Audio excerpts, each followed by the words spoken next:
This is the area of Bridle Path-Sunnybrook-York Mills, located over here in Toronto. Making up the northern border of the neighborhood over here is the major street of York Mills Road, which contains a couple of nice townhomes and buildings on its western portion near Yonge Street. And east of that, primarily an array of upscale homes with large lots, interspersed with some less fancy residential arrangements. One area you might not notice from the road, though nonetheless is very notable, is the gorgeously tucked away area of Hoggs Hollow. Named after James Hogg, who was a part of the influential Hogg family, Hoggs Hollow is situated on panoramic land in the midst of heavily lush tree cover, and contains dynamic, serene, delightfully winding residential streets. This idyllic, exclusive community, steeped in layers of wealth, bears little to no resemblance to most of the quintessential city itself.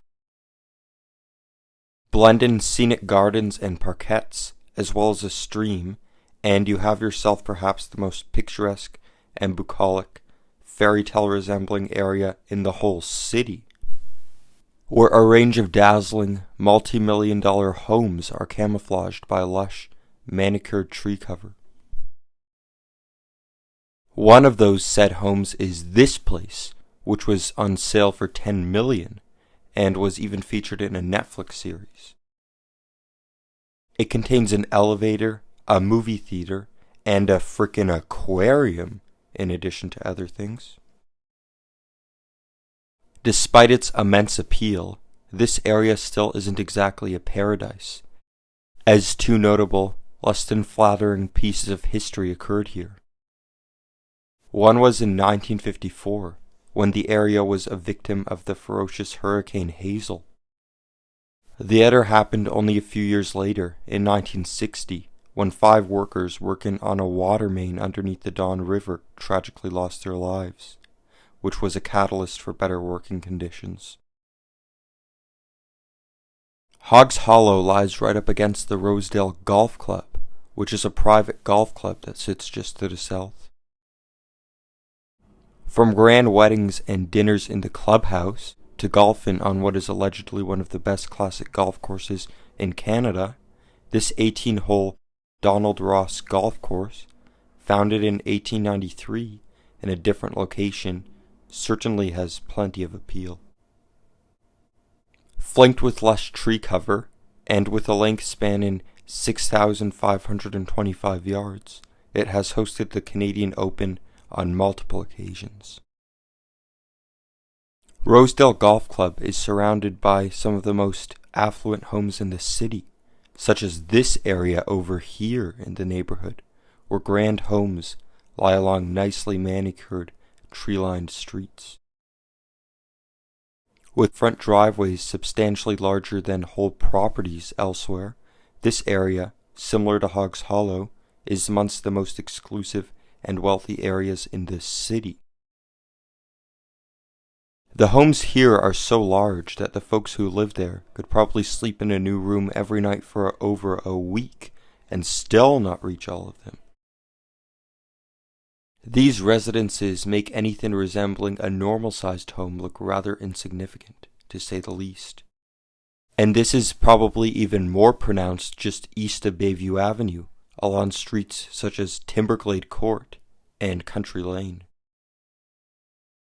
However, even all these places get dwarfed by the enormous estates down here in an iconic area known as the Bridle Path, where the homes are so large and exclusive that a wall of lush tree cover often makes it difficult to merely get a comprehensive view of them from the street. In the 1800s and early 20th century, the Bridle Path was farmland. Only in 1929, the year the Bayview Bridge got built, did the area get slated for redevelopment, with the Toronto-based land developer Daniel Bull Page being one of the originators. In the earlier stages of the Bridle Path, plans were made for an elaborate system of bridle paths, due to the concentration of horse riders living there, which is where this area gets its name.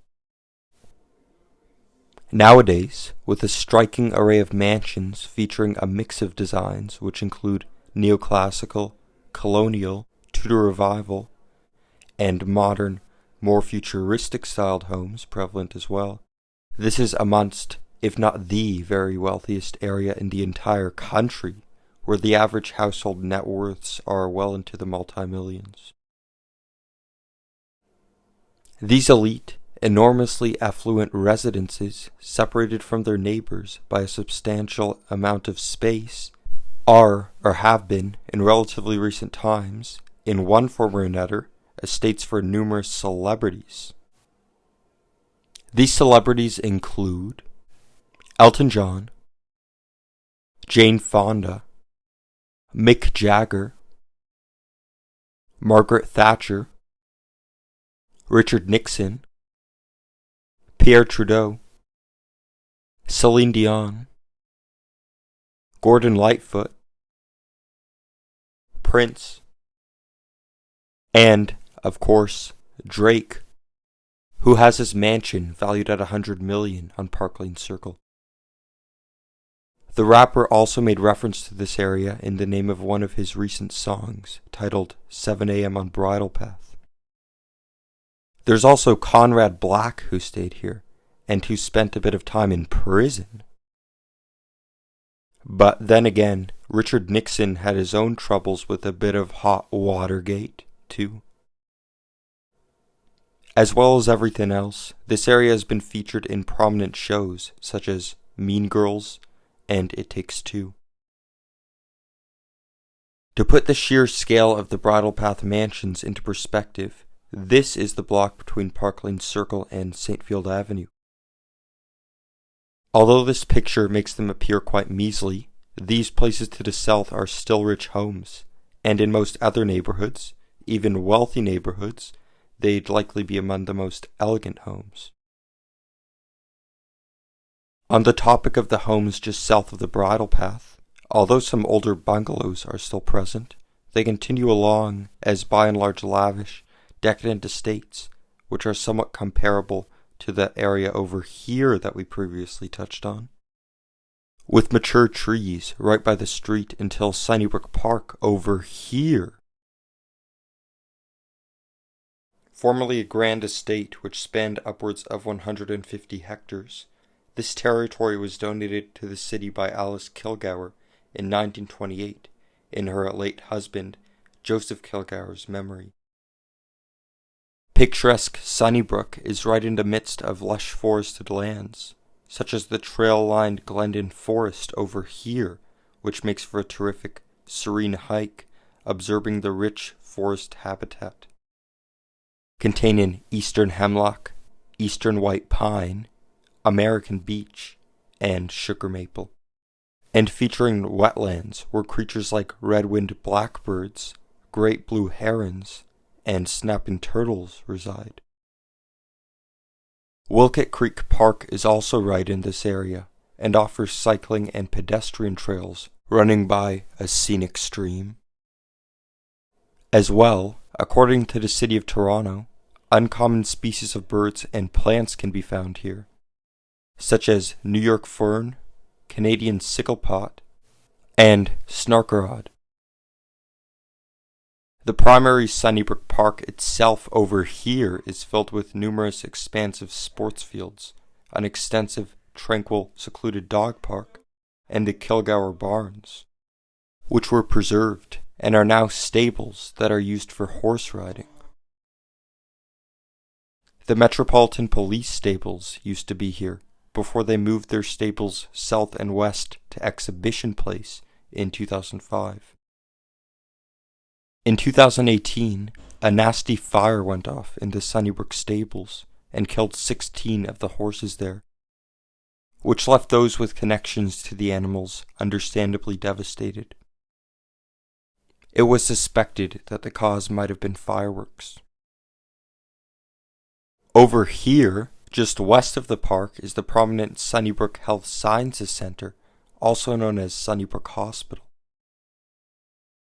Founded in June of 1948 on former parkland, and with origins from the former Toronto Military Orthopedic Hospital on Christie Street, this healthcare facility is internationally recognized and affiliated with the University of Toronto.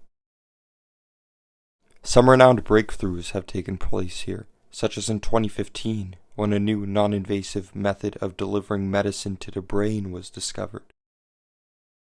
Programs here include Holland Musculoskeletal Program, which specializes in things like joint replacement and reconstruction, the management of sports-related injuries, traumatic injury management, rheumatology, complex lower and upper limb surgeries, and rehabilitation.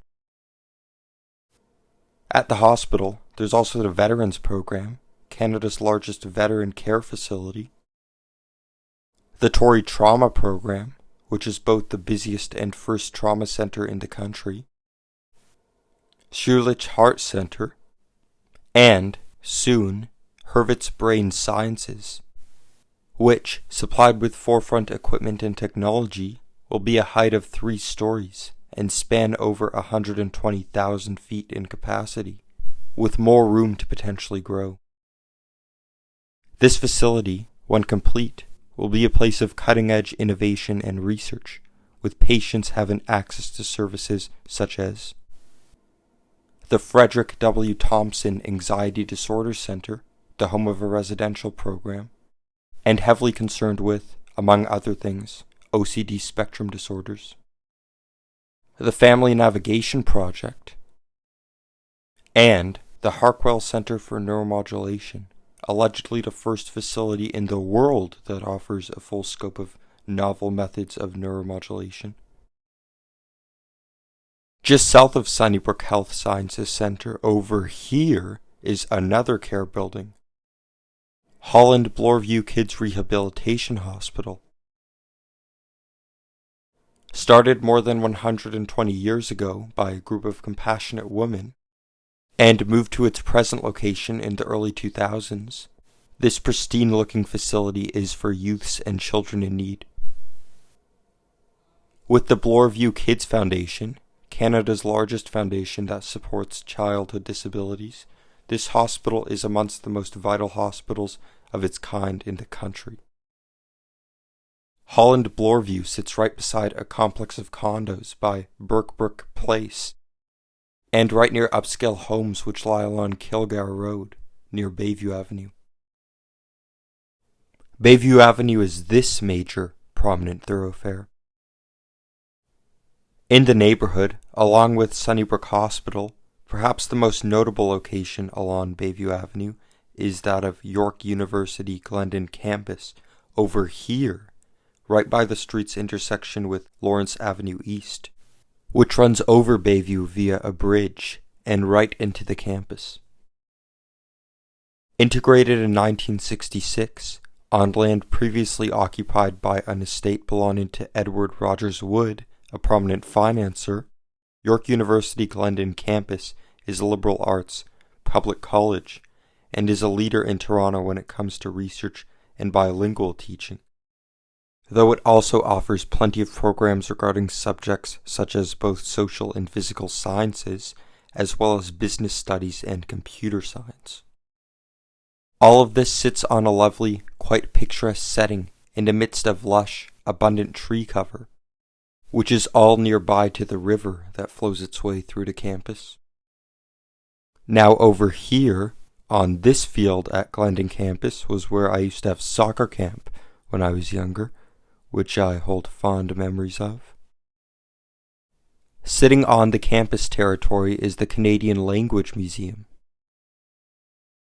Located inside Glendon Hall, the original Edward Rogers Wood Manor House, this place certainly doesn't fall short in design, as from the elegant yard to the vine-covered exterior just outside of the stylish Georgian windows, it certainly appears quite marvelous.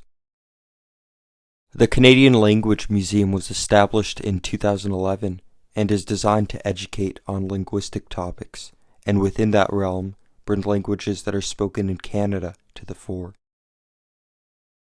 Over here, just off Lawrence Avenue East, is Crestwood School, which, founded back in 1980, is a private school with an enrollment of 375, with grades ranging from junior kindergarten up to grade 6.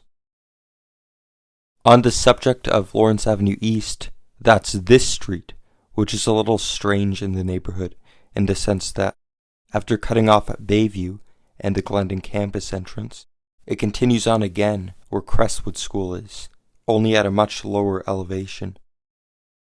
After that, it becomes less prominent, only acting as a 2-lane thoroughfare rather than a major street, with trees the only things directly present on either side as it cuts through the Bridle Path. Lawrence becomes a major thoroughfare again just before it reaches Leslie Street, which is this major road that makes up a portion of the neighborhood's eastern border. Right around Leslie's intersection with Lawrence is the notable site of Edward Gardens over here. Formerly a garden estate, Edward Gardens was sold to the city in 1955, not all too long after it was created by Rupert Edwards, a Toronto businessman. It is a gorgeous, stunning garden, one of the most acclaimed in the city, featuring roses and perennials on the higher lands, and rhododendrons and serene wildflowers alongside scenic ruggedness in the lower lands of this tranquil and picturesque dynamic landscape. This scenery lies around an appealing, restful stream, just on the edge of an extensive area that predominantly contains heavily wooded tree cover. This delightfully lush, panoramic location that the garden finds itself in, cultivated splendidly in the midst of ever-present, lovely greenery, is wonderfully tranquil, and, with enticing, intricate paths and bridges, is just one of the most secluded, beautiful places in the whole city.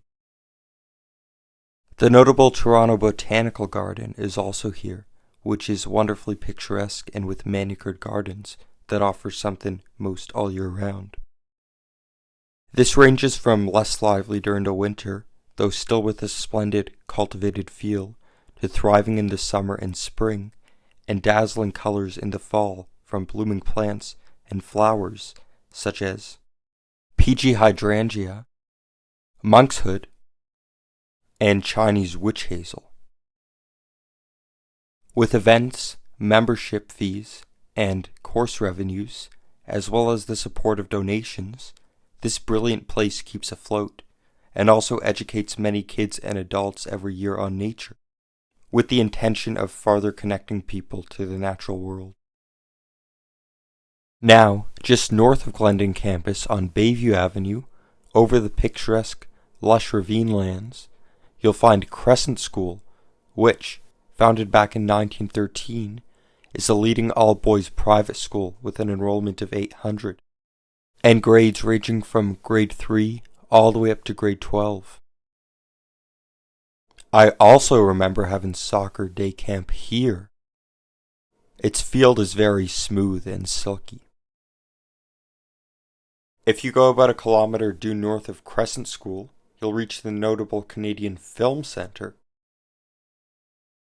Founded in 1988 by widely acclaimed, award-winning filmmaker Norman Jewison, who directed films such as Moonstruck, In the Heat of the Night, and Fiddler on the Roof, the Canadian Film Centre, also known as CFC for short, is a charitable educational institution and organization. It was created for the purposes of helping Canadian storytellers master the craft of filmmaking and ultimately establish and effectively command themselves on the screen. CFC is home to an intensive range of programs in all sorts of media, including television, music, screen acting, and, of course, film. Some films developed here include Rhymes for Young Ghouls, Old Stock, 22 Chaser, and Adventures in Public School.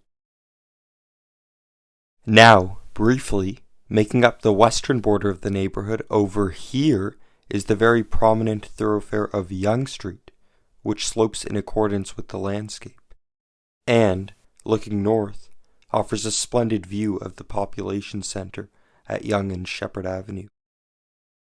The only real place of note along Yonge in the neighbourhood is Miller Tavern, which is a restaurant in a beautiful building that dates back more than 150 years, and used to be known as the York Mills Hotel. Otherwise, a couple other places worth noting in the neighbourhood are Toronto Rehabilitation Institute Lyndhurst Centre and the Granite Club, which has roots going back to the 1870s when a few men organized a curling facility on St. Mary Street downtown. The club later moved to Church Street, then up to St. Clair Avenue. Now, occupying this current location, this premium, coveted place, which includes a plethora of social events and dinners, overlooks the striking, steep Toronto French School ravine just to the west. Parks in the neighbourhood that we haven't touched on so far consist of Brookfield Parkette, Knightswood Road Park, Millstone Parkette, Sunnybrook Hospital Park, York Mills Valley Park, Bruce Bride and Rose Garden, Kilgour Parkette, Irving Paisley Park, Jolly Miller Park, and Serena Gundy Park, which is right near Sunnybrook Park and is in the midst of nature. Some schools that we haven't mentioned yet include Park Lane Public School, Hillcrest Progressive School, St. Bonaventure Elementary School, Junior Academy, and Bloorview School, which provides programs to youth and children that have special needs. Anyway, that wraps up Bridle Path-Sunnybrook-York Mills from my estimations. In conclusion, from posh institutions to major hospitals to the grandest mansions in this city right near wonderful, serene gardens where you can escape the city altogether, this neighborhood, in the midst of vast, lush nature, is to a large extent made for the wealthy. However, in spite of that, it is more than enough to offer everyone.